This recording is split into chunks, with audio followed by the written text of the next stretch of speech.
This is Susan Bradley for CSO Online. Once again, we're facing a situation where Office files are being used in targeted attacks against Microsoft users. This time, the Windows Explorer preview pane is being used in attacks with malicious DOC, docs, DOCM, docs with macros, and DOCX files. Researchers have also found that malicious RTF files, rich text format, can be used in such attacks as well. Microsoft has released CVE 2021-40444 in order to track the vulnerability. But once this is fixed, I'll urge you to not let your guard down. Instead, I'll recommend that you evaluate the use of some mitigation techniques to proactively help yourself in the future from these kinds of zero-day attacks.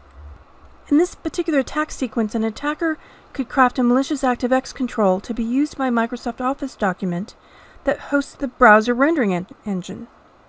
The attacker would have to convince you to open the malicious document, so of course your first line of defense is an educated user that doesn't blindly open unexpected files.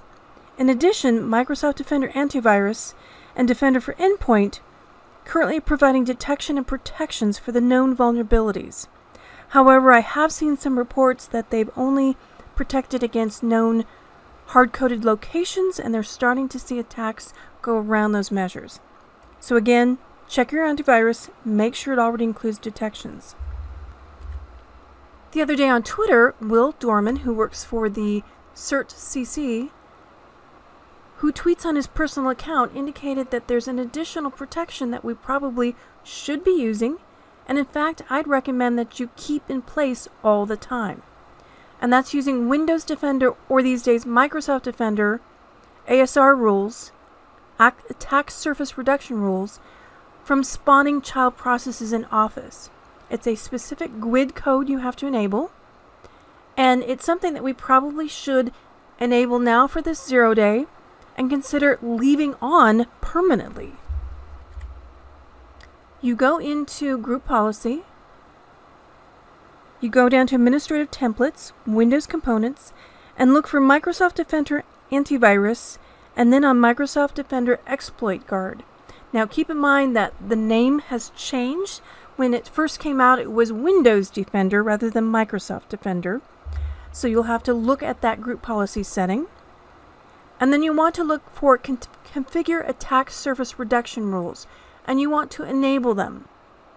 And then you'll need to click on Show, and unfortunately the ASR rules are not the most friendly in the world, and so you have to look up these GUID values. But you want a specific one that means to block Office child processes. Test this setting in your environment. I personally found it had no side effects, and it would block these kinds of 0-day attacks.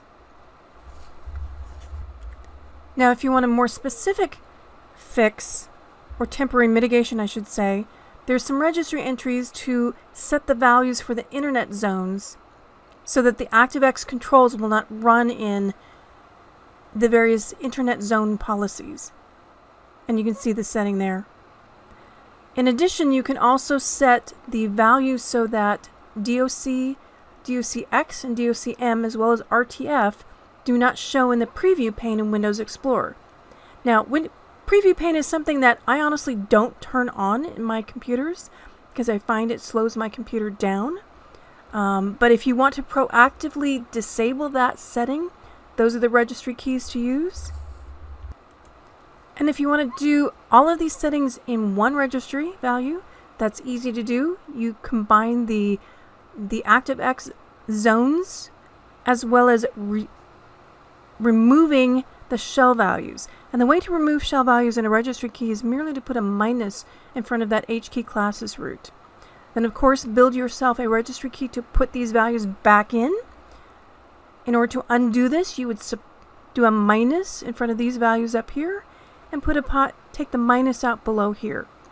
And again, you can do this as a registry script to push it out to all workstations, or do it in Intune, or also use some group policies. Again, my recommendation would be to look into the group policy setting for the group policy for the Configure Attack Surface Reduction rules and put that value in. and consider leaving it in as a long-term solution. So start first by analyzing your risk posture in your firm. Do you think you'll be potentially targeted by these 0 days? Do you have users that use the preview pane in Windows Explorer? Do you have users that are click happy? Do you have users that run with administrative rights? If the answers to all of these questions are yes, it's wiser to use this ASR rule and keep them in place even after this 0 day is patched. Until next time, this is Susan Bradley for CSO Online.